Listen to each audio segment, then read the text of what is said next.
अगर कोई मर जाता है तो एक बैठक होती है, मुझे नहीं मालूम यहाँ का, राजस्थान में और नॉर्थ इंडिया में बहुत सारी जगह पे होती है, यानी कि लोग, बहुत सारे लोग मिलने जाते हैं, उन जो भी आत्मा होती है, पुण्य आत्मा, उनका तस्वीर लगा दिया जाता है, कुछ भजन वगैरह करते हैं, सारे लोग बैठते हैं। ऐसे हमारे यहाँ पे होता है 1500 जिसका जितने मिलने वाले लोग हैं सारे लोग आते हैं, और उसके बाद में सबको एक एक तुलसी का पत्ता दिया जाता है।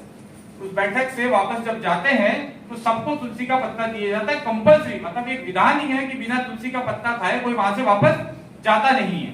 क्यों किया जाता होगा ये? इसलिए किया जाता है अगेन, क्योंकि जिस घर में किसी की मृत्यु हुई है, मृत्यु हो सकता है किसी बीमारी की वजह से हो, कोई संक्रमण की वजह से हो, तो उस घर के व्यक्तियों से जब सारे लोग उनके आसपास बैठते हैं तो उनको संक्रमण होने के चांसेस रहते हैं।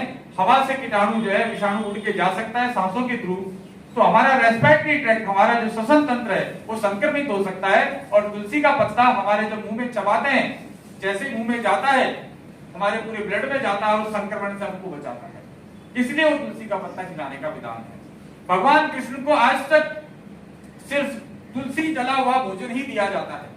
उनको पानी भी जो पिलाया जाता है भगवान कृष्ण को, अगर आपने किसी मंदिर में देखा हो तो वहां जो लोटा रखा रहता है, पीतल का, तांबे का या जो भी है चांदी का, उसके अंदर तुलसी के पत्ते डले रहते हैं, उसको चरणामृत बोलते हैं। देखा आपने कभी? उसके अंदर तुलसी के पत्ते डले रहते हैं। क्यों डले रहते हैं? क्योंकि भगवान कृष्ण को उनकी माता यशोदा का आदेश था अपने सर पे हाथ डलवा के, ये इसकी पूरी रिसर्च मैं बताऊंगा, कि कभी भी तुम भोजन और पानी बिना तुलसी के ग्रहण नहीं करोगे। ये भगवान को आदेश था उनकी मां का। ये आदेश क्यों था? क्योंकि भगवान कृष्ण को बहुत सारे लोग मारना चाहते थे, जहर खिलाना चाहते थे, तो माता यशोदा बड़ा दुखी रहती थी, टेंशन में रहती थी कि मेरा बालक जो है बड़ा नटखट है, जहां भी जाता उठा के कुछ ना किसी का कुछ खा जाता है, और ऐसे ही किसी को जैसे पूछना, जैसे कोई और उसको आके जहर खिला देगी, कुछ खिला देगी तो हमारा बच्चा मर जाएगा, उसको नहीं मालूम कि कौन है। एनीहाउ, तो उन्होंने एक वैद्यराज से पूछा, वैद्यराज ने कहा कि तुम इसको तुलसी का पत्ता जो है वो खिलाओ। तो तुलसी का पत्ता जो है वो खाने से इसको कोई भी जो है जहर का असर नहीं होगा। हमारे जगन्नाथपुरी के अंदर इस तरीके से तुलसी डाल के भोग लगाया जाता है। इसको एक अंग्रेज ने देखा, उसने देखा कि यहाँ पे हर चीज में तुलसी डाली हुई है। उसने पूछा कि तुलसी क्यों डाली हुई है, तो वहां के महंत ने ये सारी कथा बताई, पूरा डिटेल में बताया उसको, और वो वैज्ञानिक था व्यक्ति, उसने जाके उसने कहा यार बड़े बेवकूफ लोग ऐसे कैसे तुलसी डालने से बोला जो है जहर का असर कम हो जाता है।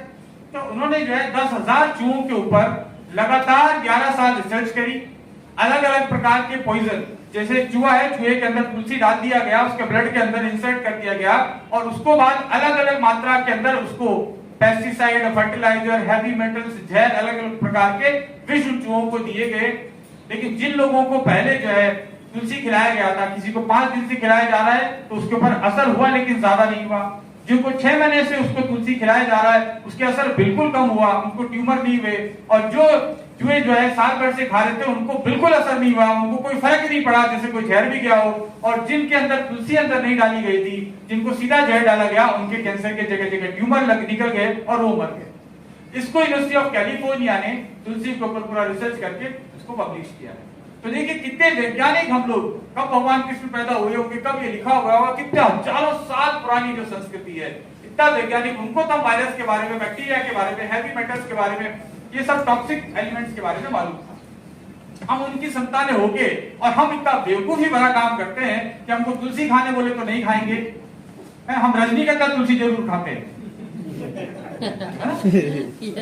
वो कहता है कि कौन, सलमान खान और वो कौन सा शाहरुख खान और जुबा केसरी अजय देवगन, बोला मैं भी खाता हूं। कौन कहता है? अक्षय कुमार। तो हमारे देश में क्या हो रहा है कि हम लोगों को एक्चुअल में भ्रमित किया जा रहा है।